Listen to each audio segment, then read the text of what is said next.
Assalamu alaikum. I've been listening to a number of white nationalist leaders from America.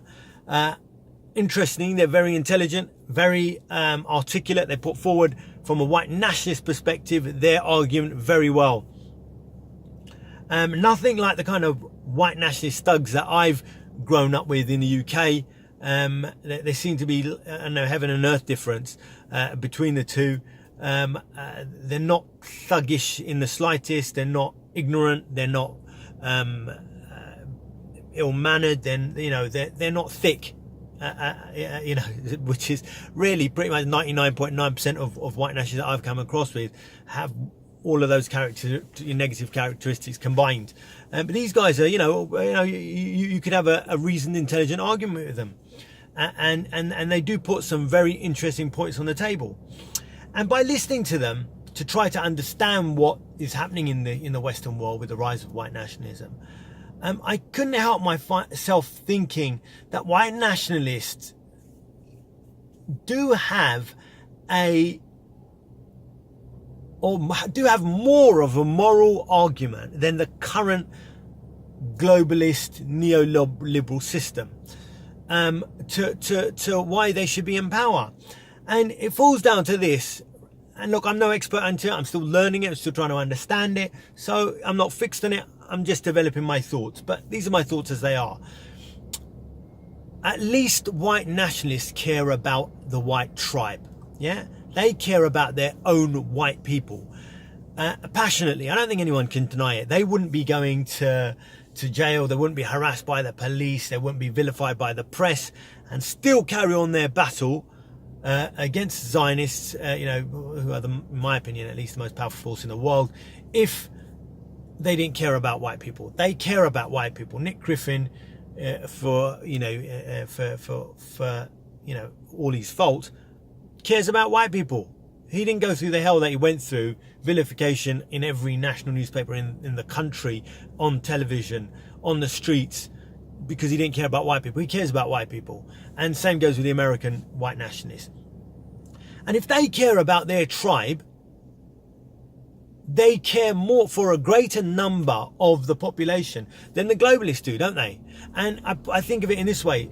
The globalist Zionists neoliberal order has created a system where 1% of the world's population own more than the vast majority of the rest of the world, and they are disproportionately wealthy, and that's what this neoliberal system has created. So they clearly don't care about people as a whole. They care about themselves, and the system benefits that it feeds that corporate neoliberal and Zionist clique.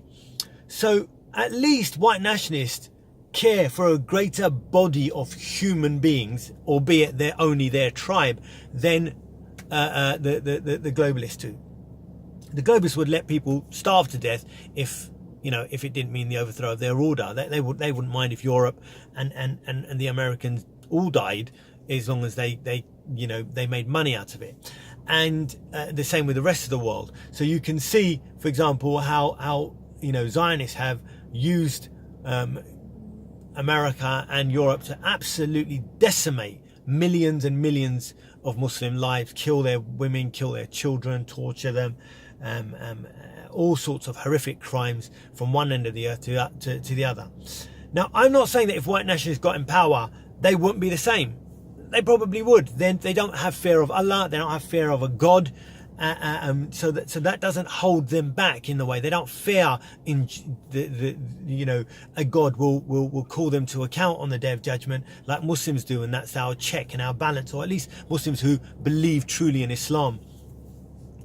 But on face value, they don't believe in foreign wars. And again, they think of it from a tribal perspective. Why do we want our white people going around killing brown people? Because our white people are going to die in the process. And we like our white people. We like our white tribe. We'd like to live. Fair argument. And at least on paper, they sound better than the current order then, don't they? Now, I know there is a flip side to this. That in practice, what we actually see of white nationalists isn't these intellectuals who argue this case. It's these really angry unintelligent, violent people just attacking us on the street, or doing all sorts of vile things. If they police officers end up shooting some poor black guy in the street, as you can see the many videos that are flying around on the internet. If it's Muslims, they're throwing acid in our faces. In the UK, recently kicked a pregnant woman in the stomach, with causing her to lose her unborn children, twins they were. So you can see all these things that the actual movement ends up doing when it becomes a practical reality. But I'll go into that another time. I think there's a deeper reason for that, because they see us as part of this global movement, or as the reason why there are immigrants is because this Zionist globalist elite have put us in there, and thus they see us as the enemy. We are unwitting to that. We don't know anything about it, and so can't understand why they hate us and just think they're just racists, which I'm sure they are, but I don't think that's just the full story there. So that's my current thinking. I'd like to hear your thoughts. So far, Muslims have to put together their own. They've failed to put together their own thoughts and arguments, because they're kind of afraid of the parameters of what I'm going to call the establishment left, which is different from kind of the average left, which I think are mainly populated by kind of good-hearted people. But the establishment left, who kind of create the parameters of what you can and can't think, and create their moral parameters of this is acceptable to me as an establishment. Left kind of Owen Jones type figure, and everyone else is evil. The Zionists, who no doubt are going to complain about anything I do, including breathing, and of course the liberals. I'd say forget them, forget their criticisms. They've never helped us. We wouldn't be in the mess they were if they were actually a moral force in the world today. We wouldn't be dying in the numbers we are. Every time the establishment left ever got into power, it never changed anything. They still went to war. They still killed us. They still put draconian laws against us. When has anything changed under them?